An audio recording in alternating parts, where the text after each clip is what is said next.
जी अस्सलाम वालेकुम dear students, welcome back to online lectures. This is professor Mohammad Atif in front of you.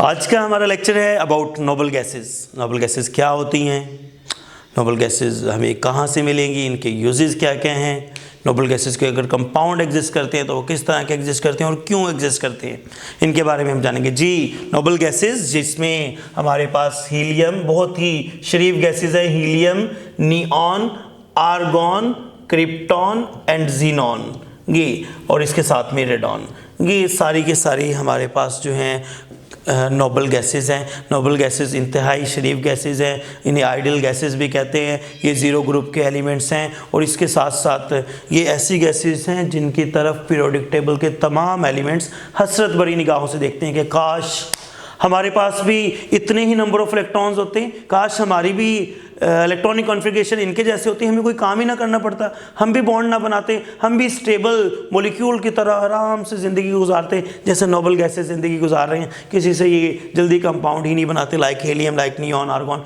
इनके compounds नहीं देखे जाते हैं, बहुत ही कम देखे जाते हैं, और वो भी तब जो कोई वेरी रिएक्टिव एलिमेंट या फिर कोई सब्सटेंस आके इनसे रिएक्ट करती है तब, अदरवाइज ये किसी से रिएक्शन नहीं करते। क्यों नहीं करते? Because their octet is complete और their valence shell is complete. Like helium, इसका डुप्लेट कंप्लीट है, बाकी सबके पास वैलेंस शेल में 8 इलेक्ट्रॉन है and they are very stable, they are ideal gases. आगे बात करता हूं कि noble gases are present in 8th group, जिसे जीरो ग्रुप भी कहते हैं पीरियोडिक टेबल में, और helium, neon, argon, krypton, xenon, radon, मैंने बात बता दी। ये सारी की सारी कलरलेस होती हैं और ऑर्डरलेस होती हैं और मोनोटॉमिक फॉर्म में, मोनोटॉमिक मॉलिक्यूलर फॉर्म में एग्जिस्ट करते हैं। ये ओनली सब्सटेंसेस हैं जो मोनोटॉमिक फॉर्म में एग्जिस्ट करती है, बाकी तमाम एलिमेंट्स अगर मॉलिक्यूल की फॉर्म में होंगे, डायटोमिक या पॉलीटॉमिक होंगे। ये मोनोटॉमिक, लाइक हीलियम, ये एक मॉलिक्यूल है और एक एटम भी है। Like neon, argon, krypton and other all are molecule as well as atoms at low temperature and high pressure। low temperature देंगे, high pressure देंगे, they will be liquefy और solidify, नहीं liquefy भी कर सकते हैं और solidify भी कर सकते हैं, and they are also called rare gases। ये rare gases भी हैं क्योंकि ये हमारे एटमॉस्फेयर में बहुत कम पाई जाती हैं, that is why they are also called rare gases। अच्छा, rare gases के बाद मज़ीद आगे बात करते हैं कि noble gases are present in atmosphere less than 1%। हमारे एटमॉस्फेयर में 1% से भी कम पाई जाती हैं। वो 78% नाइट्रोजन है, 21% उसमें मौजूद ऑक्सीजन है, और बाकी ये 1% से भी कम हमारे पास क्या चीज़ अवेलेबल है, नोबल गैस। इन नोबल गैसेस की इलेक्ट्रॉनिक कॉन्फ़िगरेशन की बात करें, हीलियम 1s2 है, 2 ही इलेक्ट्रॉन है, एटॉमिक नंबर 2 है। नियॉन 10 एटॉमिक नंबर है इसका, तो पहले शेल के शेल में 2 और दूसरे शेल में 2s2 2p6। इन सब के वैलेंस में s में 2 p में 6 इलेक्ट्रॉन, s में 2 p में 6 इलेक्ट्रॉन, s में 2 p में 6 इलेक्ट्रॉन्स हैं इनके, ये ऑक्टेट कंप्लीट होगा। s में 2 और p में 6 इलेक्ट्रॉन्स इनके, ये वैलेंस शेल 6 है, ये इनके s में 2 p में 6 इलेक्ट्रॉन्स होंगे। इनके एटॉमिक नंबर्स भी याद रखने, 2, argon 18, krypton 36, xenon 54 and radon 86 atomic number रखता है। इतने ही में नंबर ऑफ इलेक्ट्रॉन्स मौजूद होंगे। अब बात करते हैं अक्रेंस एंड एक्सट्रैक्शन, मतलब ये कि ये कहाँ पाई जाती हैं नोबल गैसेस और इन्हें हम कैसे एक्सट्रैक्ट कर सकते हैं हमारे पास प्योर फॉर्म में। अगर हमने नोबल गैसेस को हासिल करना है तो कहाँ से हम उन्हें लेंगे, तो याद रखेंगे कि ये जो हमारे पास नोबल गैसेस है आइसोलेटेड फ्रॉम द एयर। हाँ जी, बात बता रहा हूँ, यही बात आगे सब नोबल गैसेस के ऊपर अप्लाई होगी। तमाम noble gases, helium, neon, argon, krypton, xenon, radon, कहाँ से मिलेंगी हमें एटमॉस्फेयर ही से मिलेंगी, और एटमॉस्फेयर से आइसोलेट करेंगे, एयर से आइसोलेट करेंगे बाय द फ्रैक्शनल डिस्टिलेशन और by chemical method. Most probably इसे फ्रैक्शनल डिस्टिलेशन से ही गेट करेंगे। And principal commercial source of all these gases is air. हम इसे कहाँ से हासिल करेंगे, एयर से ही इसे गेट करेंगे। तो पहले नंबर पे आता है हमारे पास हीलियम। हीलियम को कहाँ से गेट करेंगे, और नंबर 2 नियॉन को कहाँ से गेट करेंगे, इसे देखते हैं। Helium is present on the earth as a result of radio active decay. कोई भी रेडियो एक्टिव सब्सटेंस जब डिके होती है तो वो इसमें कन्वर्ट हो रही होती है। हीलियम जो है रेडियो एक्टिव डिके की प्रोडक्ट के फॉर्म में या फाइनल प्रोडक्ट्स की फॉर्म में ये अवेलेबल होता है। After hydrogen it is the second most abundant element in the universe की बात कर रहा हूँ, अर्थ की नहीं बात कर रहा मैं। अर्थ के ऊपर तो नहीं, लेकिन यूनिवर्स में second most abundant, first most abundant कौन सा है? हाइड्रोजन। अच्छा, अल्फा पार्टिकल्स की फॉर्म में एग्जिस्ट करता है। अल्फा पार्टिकल क्या होता है? हीलियम अपने वैलेंस शेल में से अगर दोनों इलेक्ट्रॉन लॉस कर देगा तो वो हीलियम 2 पॉजिटिव बना देगा। हीलियम 2 पॉजिटिव को हम अल्फा पार्टिकल कहते हैं, अल्फा पार्टिकल की फॉर्म में मौजूद होता है। It is simple and economical to isolate the helium gas from certain natural gases by liquefaction method। इसे liquefaction method के जरिए हम separate कर सकते हैं। And in 1868 it was detected from chromosphere of the sun and the name helium was from the Greek method helios which means sun। ठीक है, Helios से लिया गया था, मतलब सन के करीब क्रोमोस्फेयर से इसे फर्स्ट टाइम डिटेक्ट किया गया था। दैट इज़ वाई इसे हम हीलियोस मतलब कि सन से ड्राइव होने वाली या सन से हासिल होने वाली गैस के नेम से जानते हैं। कहाँ से आइसोलेट करेंगे? By the liquefaction of air. हाँ जी, नियॉन की बात करें, neon is 1/65,000 part of the atmosphere. 1/65, total 65,000 part of air की बात करें तो उसमें से एक हिस्सा सिर्फ जो है नियॉन का पाया जाएगा। मतलब ये कि वो बहुत ही थोड़ी पाई जाती है ये गैस।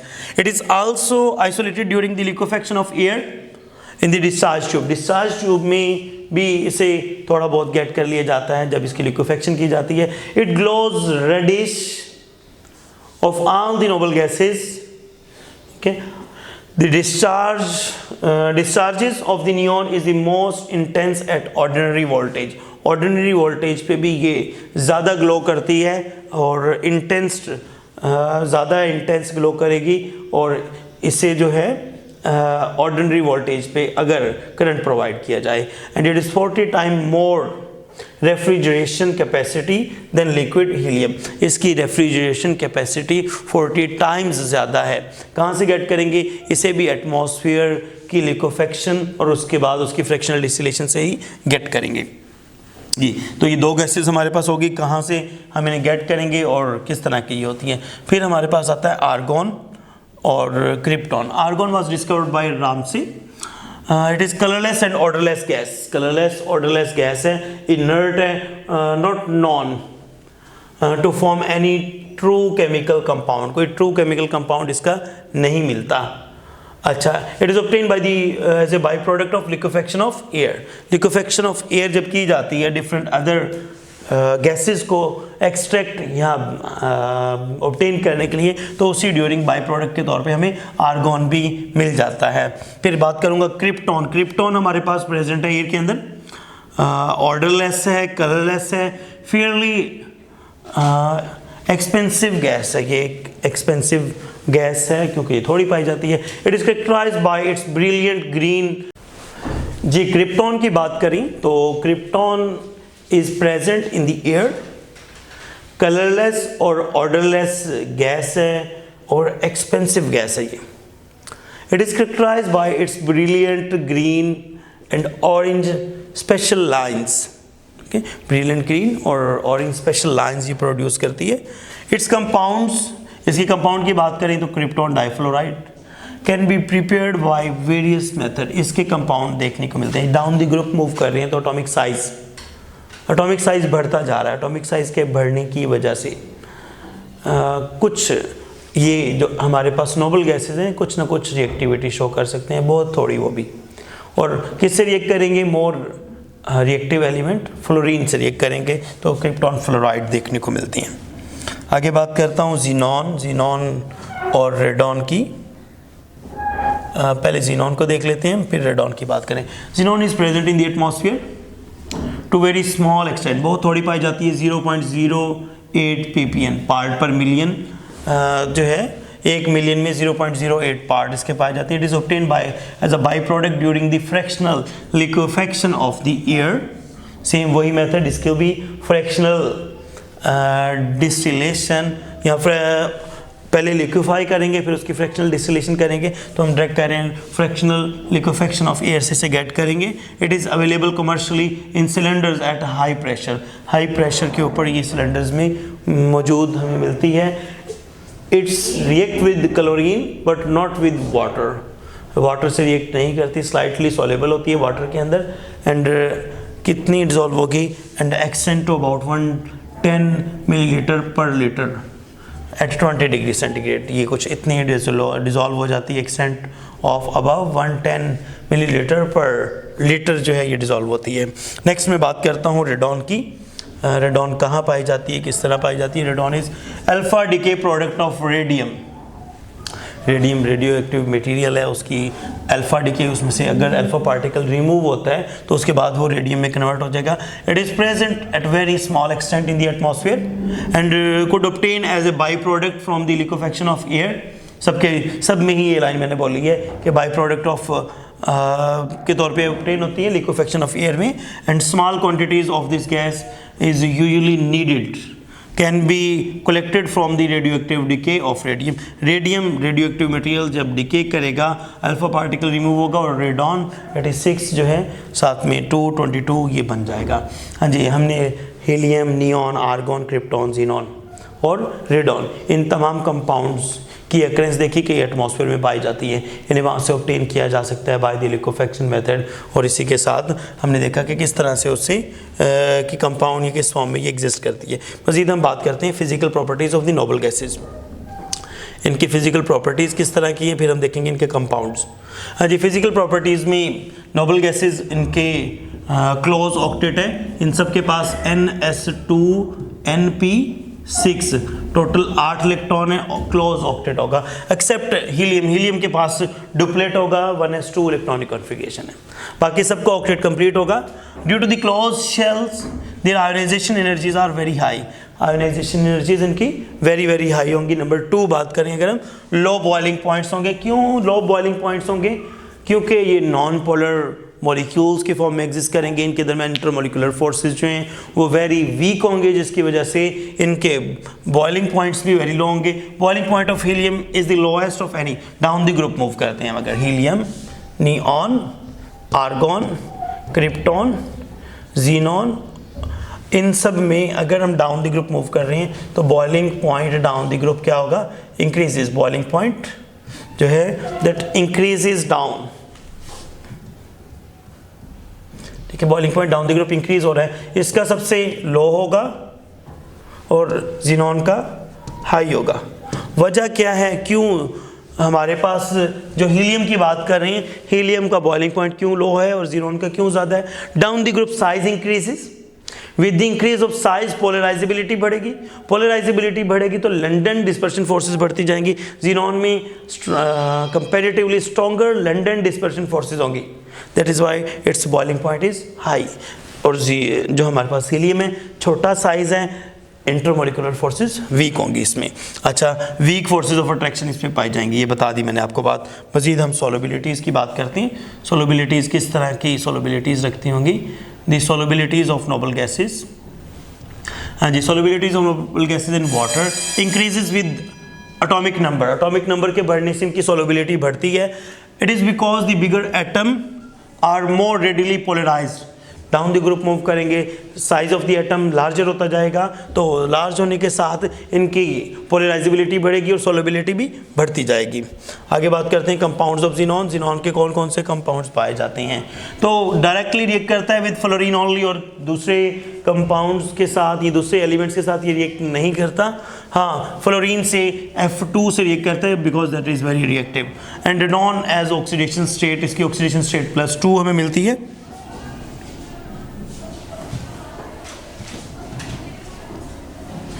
डियर स्टूडेंट्स, एक मिनट, मैं इसको, हाँ जी, इसकी जो नॉन ऑक्सीडेशन स्टेट है +2 और +8 दोनों ऑक्सीडेशन स्टेट्स में हमें ये मिलेगा। और compounds are stable and can be obtained by the in large quantities and some of the important compound of xenon can be discuss below. नीचे हम इनके बारे में डिस्कस करेंगे इन डिटेल। अच्छा, the first compound of xenon hexafluoroplatinate was prepared। In 1962 Chicago university के scientist ने इसे फर्स्ट टाइम प्रिपेयर किया था। इसके अलावा बहुत सारे और भी कंपाउंड्स हैं, ये एक लिस्ट में आपको दिखा रहा हूँ कि हमारे पास कौन कौन से कंपाउंड्स इसके मिलेंगे। तो नंबर फर्स्ट इसका जो कंपाउंड हमारे पास मौजूद है that is xenon difluoride. Xenon difluoride एक मौजूद है कंपाउंड। दूसरा जो कंपाउंड हमारे पास मौजूद है that is xenon tetrafluoride, xenon oxy difluoride, xenon hexafluoride, xenon oxy tetrafluoride, xenon trifluoride, xenon tetraoxides. साथ में बता दिया गया है कि इनके मेल्टिंग पॉइंट्स क्या हैं और ये कलरलेस क्रिस्टलाइन फॉर्म में ज़ीनॉन सॉलिड फॉर्म में क्रिस्टल्स होगा। ज़ीनॉन हेक्साफ्लोराइड टेट्राफ्लोराइड की बात करें तो कलरलेस क्रिस्टल्स होंगी। ज़ीनॉन ऑक्सीफ्लोराइड की बात करें कलरलेस क्रिस्टल्स होंगी। अच्छा, ज़ीनॉन हेक्साफ्लोराइड की बात करें ये भी कलरलेस क्रिस्टल्स होंगी, लेकिन ज़ीनॉन ऑक्सी टेट्राफ्लोराइड ये कलरलेस लिक्विड होगा और ज़ीनॉन ट्राइऑक्साइड ये हमारे पास कलरलेस क्रिस्टल्स के फॉर्म में होगा और ज़ीनॉन टेट्राऑक्साइड कलरलेस गैस होगी। ये गैस है, ये लिक्विड है, बाकी सारे के सारे हमारे पास क्या हैं सॉलिड या क्रिस्टल्स के फॉर्म में अवेलेबल हैं। हाँ जी, आगे चलते हैं। हाँ जी, पहले नंबर पे हमारे पास आ जाता है यहाँ पे कि ज़ीनॉन डाइफ्लोराइड कैसे बनेगा। Fluorides of xenon. Xenon difluoride can be prepared by the direct interaction of the elements. मतलब ये कि ज़ीनॉन और फ्लोरीन को रिएक्ट करेंगे, ज़ीनॉन डाइफ्लोराइड बन जाएगा। दूसरा, the compound form should be removed immediately. फ़ौरन से जैसे ये बन जाएगा रिएक्शन मैक्सिमम इसे रिमूव करना पड़ेगा। हाँ, अगर इसे रिमूव नहीं करेंगे तो फर्दर फ्लोरीन से रिएक्ट करके ज़ीनॉन हेक्साफ्लोराइड बना देगा। अच्छा, रिएक्शन कंप्लीटेड इन 8 आवर्स, 8 घंटों में ये रिएक्शन कंप्लीट हो जाता है एंड क्रिस्टलाइन सॉलिड फॉर्म में हमारे पास ज़ीनॉन डाइफ्लोराइड बनता है and stored in nickel vessel. इसे निकल वेसल में स्टोर करेंगे और xenon difluoride is mild fluorinating agent. मतलब ये कि किसी कंपाउंड को फ्लोरीन प्रोवाइड करना है या किसी का रिएक्शन फ्लोरीन से करवाना है तो हम फ्लोरिनेटिंग एजेंट के तौर पे इसे यूज़ कर सकते हैं, लेकिन it is mild fluorinating agent. आगे बात करते हैं हम। ज़ीनॉन हमारे पास है xenon tetrafluoride can be prepared. कैसे इसे प्रिपेयर कर सकते हैं? By heating mixture of xenon and fluorine at 1:5। मतलब कि ज़ीनॉन 1 वॉल्यूम और 6 वॉल्यूम ऑफ फ्लोरीन अगर हम लेंगे तो हमारे पास क्या बनेगा ज़ीनॉन टेट्राफ्लोराइड 1:5 में। यह दूसरा मेथड हमारे पास इसका अवेलेबल है कि ज़ीनॉन डाइफ्लोराइड को फ्लोरीन से ट्रीट करें तो हमारे पास ये बन जाएगा। 6 एटमॉस्फेयर प्रेशर पे ज़ीनॉन और फ्लोरीन को ट्रीट करेंगे तब जाकर ज़ीनॉन टेट्राफ्लोराइड बनेगा और कुछ घंटों के लिए ये सेम प्रेशर देंगे, दोनों आपस में रिएक्ट करेंगे। इससे भी निकल वेसल में स्टोर करते हैं और ये स्ट्रॉन्ग फ्लोरिनेटिंग एजेंट होता है। और इससे दूसरा तरीका कैसे बना सकते हैं, ज़ीनॉन के फ्लोराइड को फ्लोरीन से, ज़ीनॉन डाइफ्लोराइड को फ्लोरीन से ट्रीट करें तो तब हम इसे बना सकते हैं। मज़ीद बात करते हैं हम ज़ीनॉन हेक्साफ्लोराइड की। ज़ीनॉन हेक्साफ्लोराइड रिक्वायर्ड मोर स्वेयर कंडीशंस, इसमें ज़्यादा स्वेयर कंडीशंस चाहिए होंगी और 3:20 में अगर हम मिक्स करेंगे, 3:20 में अगर हम मिक्स करेंगे ज़ीनॉन और फ्लोरीन को at 300 degree centigrade and 50 atmosphere तब जाकर ज़ीनॉन हेक्साफ्लोराइड हमारे पास बनेगा। पहले वाले में हमने हाई टेम्परेचर नहीं कहा था, यहाँ पे मैंने 300 डिग्री सेंटीग्रेड कहा है और साथ में 50 एटमॉस्फेयर। अच्छा, ज़ीनॉन टेट्राफ्लोराइड में सिर्फ 6 एटमॉस्फेयर प्रेशर था, यहाँ पे 50 एटमॉस्फेयर प्रेशर है। More than 95% conversion of xenon hexafluoride takes place. ये कंडीशंस देंगे तो ये क्रिस्टलाइन सॉलिड है, कलरलेस हमारे पास इन दी सॉलिड स्टेट है बट येलो लिक्विड के फॉर्म में एग्जिस्ट करता है एंड गैस भी बात करेंगे तो ये गैसियस फॉर्म में भी येलोइश गैस की फॉर्म में एग्जिस्ट करेगा। ज़ीनॉन टेट्राफ्लोराइड को फ्लोरीन से ट्रीट करेंगे तब भी ये बनाया जा सकता है। ये कुछ हमारे पास कंपाउंड्स थे एज ए फ्लोराइड्स। अब हम बात करेंगे some other compounds, chemical reactions of compounds of xenon. तो ज़ीनॉन के कंपाउंड को H2 से ट्रीट करते हैं अगर हम तो ये HF और ज़ीनॉन बना देगा। वो डाइफ्लोराइड को रिएक्ट करें, टेट्राफ्लोराइड को या हेक्साफ्लोराइड को, सेम प्रोडक्ट्स बनेंगे। हाँ, अगर डाइफ्लोराइड यूज़ किए तो 2HF, अगर टेट्राफ्लोराइड यूज़ किए तो 4HF, और अगर हेक्साफ्लोराइड यूज़ किए तो 6HF बनेंगे। तो मतलब ये कि अगर इसे हम H2 गैस के साथ ट्रीट करते हैं तो हमारे पास हाइड्रोफ्लोरिक एसिड और ज़ीनॉन अलग-अलग हो जाते हैं। मज़ीद अगर इसे मरकरी के साथ ट्रीट करते हैं तो on treatment with mercury it convert into HgF2 mercuric fluoride में कन्वर्ट हो जाएगा। और अगर इसे अमोनिया के साथ ट्रीट करते हैं N2 बनेगी, HF बनेगा और ज़ीनॉन। ये फॉलोइंग प्रोडक्ट्स जो हैं यहाँ पर बन रहे होंगे। अच्छा, मज़ीद हमारे पास जो है ज़ीनॉन के फ्लोराइड्स को अगर वाटर से ट्रीट करते हैं, when xenon fluoride is treated with water it convert into xenon oxyfluoride and HF। इन दो चीज़ों में कन्वर्ट होगा ज़ीनॉन ऑक्सीफ्लोराइड एंड HF। मैंने 3 तरह के कंपाउंड्स की बात की थी, xenon difluoride, xenon tetrafluoride, xenon hexafluoride. उनका रिएक्शन अमोनिया के साथ देखा हमने, H2 के साथ देखा, मज़ीद हमने वाटर के साथ रिएक्शन देखा है। अब बात करते हैं ज़ीनॉन ऑक्सीफ्लोराइड्स की, कि ज़ीनॉन के ऑक्सीफ्लोराइड्स किस तरह के होंगे और किस तरह की वो प्रॉपर्टीज़ रखते होंगे। Xenon oxyfluoride is formed by the rapid action of xenon fluoride with silica quartz, silica SiO2 quartz के साथ अगर हम ज़ीनॉन हेक्साफ्लोराइड को ट्रीट करेंगे तो ज़ीनॉन ऑक्सी टेट्राफ्लोराइड और सिलिकॉन टेट्राफ्लोराइड बन जाएगा। ये वोलेटाइल लिक्विड है, कलरलेस है, can be kept in nickel vessel और it react with water to produce xenon trioxide. अगर हम ज़ीनॉन ऑक्सी टेट्राफ्लोराइड को वाटर से ट्रीट करते हैं तो ज़ीनॉन ऑक्साइड बन जाता है, ये ज़ीनॉन ऑक्साइड बन जाएगा। और मज़ीद हमारे पास दूसरे कंपाउंड्स देखते हैं ज़ीनॉन के फ्लोराइड्स में, ज़ीनॉन ऑक्सी डाइफ्लोराइड्स। हाँ जी, ज़ीनॉन ऑक्सी डाइफ्लोराइड कैसे बनेगा? ज़ीनॉन को अगर F2O से हम ट्रीट करते हैं, F2O से अगर ज़ीनॉन को ट्रीट करते हैं तो ज़ीनॉन F2O बनेगा, साथ में ये दोनों आपस में रिएक्ट कर जाएंगे, ज़ीनॉन ऑक्सी डाइफ्लोराइड प्रोडक्ट बन जाएगी।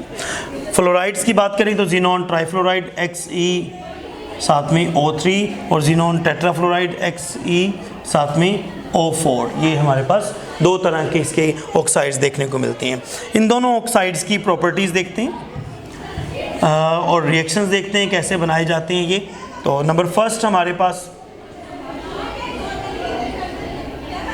हाँ जी, नंबर फर्स्ट हमारे पास है कि ज़ीनॉन ट्राइऑक्साइड कैसे बनेगा। ज़ीनॉन हेक्साफ्लोराइड को अगर वाटर से ट्रीट करेंगे ज़ीनॉन हेक्साऑक्साइड को HF बनेगा और ज़ीनॉन ट्राइऑक्साइड बनेगा। क्रिस्टलाइन सॉलिड है, explodes at very low temperature and weakly acidic character रखता है। Aqua solution is almost non conductor. ये इसकी कुछ प्रॉपर्टीज़ है। फिर बात करता हूँ ज़ीनॉन टेट्रा ऑक्साइड की, कैसे बनता है? Obtain by the addition of barium और सोडियम परजीनेट। ये बेरियम जीनेट और सोडियम जीनेट, इसको अगर हम सल्फ्यूरिक एसिड से ट्रीट करेंगे तो हमारे पास ज़ीनॉन टेट्राऑक्साइड बन जाएगा, साथ में बेरियम सल्फेट और वाटर दोनों में ही प्रोड्यूस हो जाएगा। हाँ जी, कैसे बना सकते हैं? सोडियम या फिर बेरियम परजीनेट जो है अगर हम यूज़ करेंगे और उसे कंसनट्रेटेड सल्फ्यूरिक एसिड के साथ ट्रीट करने पे हमारे पास जो है ज़ीनॉन टेट्रा ऑक्साइड बनेगा। और ये जो ज़ीनॉन टेट्रा ऑक्साइड है इसके वेरियस यूजेस।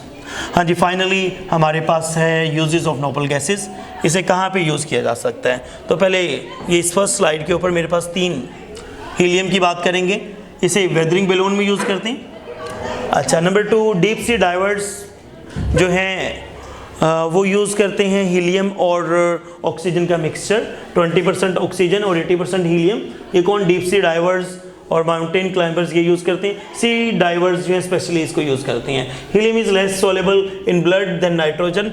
अगर deep sea divers normal air को ब्रीथ करते हैं उसमें भी 20 to 21% ऑक्सीजन होती है, तो क्या वो यूज़ की जा सकती है डीप सी डाइवर्स के ज़रिए, या डीप सी डाइवर्स उसे यूज़ कर सकते हैं? उसमें भी सेम ऑक्सीजन है। आंसर इज़ नो, क्योंकि नाइट्रोजन होती है, उसमें नाइट्रोजन जो है ब्लड में डिफ्यूज़ हो जाएगी, नेक्रोसिस काज करेगी।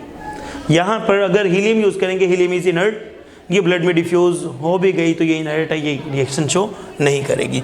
हाँ जी, कूलिंग मीडियम के तौर पे यूज़ किया जाता है न्यूक्लियर रिएक्टर्स में। अच्छा, मज़ीद इसे यूज़ किया जाता है ट्रीटमेंट ऑफ एस्थमा में। नियॉन की बात करें तो largely use in making advertising science, high voltage indicators and TV tubes में यूज़ किया जाएगा।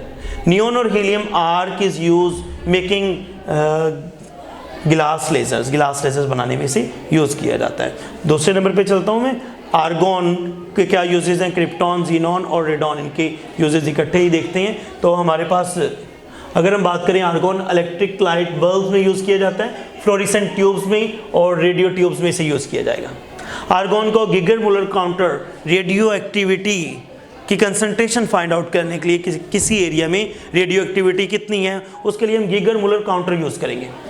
Argon is use for arc welding या arc welding and cutting tool के तौर पे इसे यूज़ किया जाता है। क्रिप्टॉन की बात करें तो इसे फिल किया जाता है फ्लोरेसेंट ट्यूब्स में, in flash lamps and high speed photography में से यूज़ किया जाता है। हाँ जी, कहाँ कहाँ इसको यूज़ किया जाता है तो आपने याद रखना है कि हाई स्पीड फोटोग्राफी और इन फॉलोइंग चीज़ों में इसे यूज़ किया जाता है क्रिप्टॉन को। हाँ जी, krypton, high speed photography. MCQ important कि कौन सी गैस फोटोग्राफी में यूज़ की जाती है नोबल गैसेस में से, krypton. Measurement of thickness of the sheets में यूज़ किया जाता है। Bactericidal lamps, MCQ important, bactericidal lamps में कौन सा यूज़ किया जाता है, फिर फोटोग्राफी में कौन सी यूज़ की जाती है, दोनों इंपॉर्टेंट एमसीक्यूज हैं। तो आप बताएंगे जीनॉन को बैक्टीरिसाइडल लैंप्स में यूज़ करते हैं। और liquid xenon is use in bubble chambers, detection of gamma photons, इसके लिए इसे यूज़ करेंगे। और radon being radio active, radiotherapy of cancer में यूज़ करती है। अर्थक्वेक प्रेडिक्शन, एमसीक्यू कि अर्थक्वेक की प्रेडिक्शन में कौन सी गैस यूज़ की जाती है, रेडॉन। और photography of opaque objects, interior of opaque objects के लिए हम क्या यूज़ करेंगे, दैट इज़ रेडॉन। जी तो स्टूडेंट, यहाँ पे हमारा चैप्टर नंबर 5 एंड होता है। चैप्टर नंबर 5 जिसमें हमने हैलोजेंस और नोबल गैसेस का इंट्रोडक्शन देखा, उनके कंपाउंड्स देखे और उनके यूजेस देखे। यहाँ पे ये चैप्टर क्लोज होता है। फिर मिलेंगे किसी और चैप्टर के साथ, तब तक के लिए इजाज़त। Keep smiling and stay blessed. अल्लाह हाफिज़ स्टूडेंट।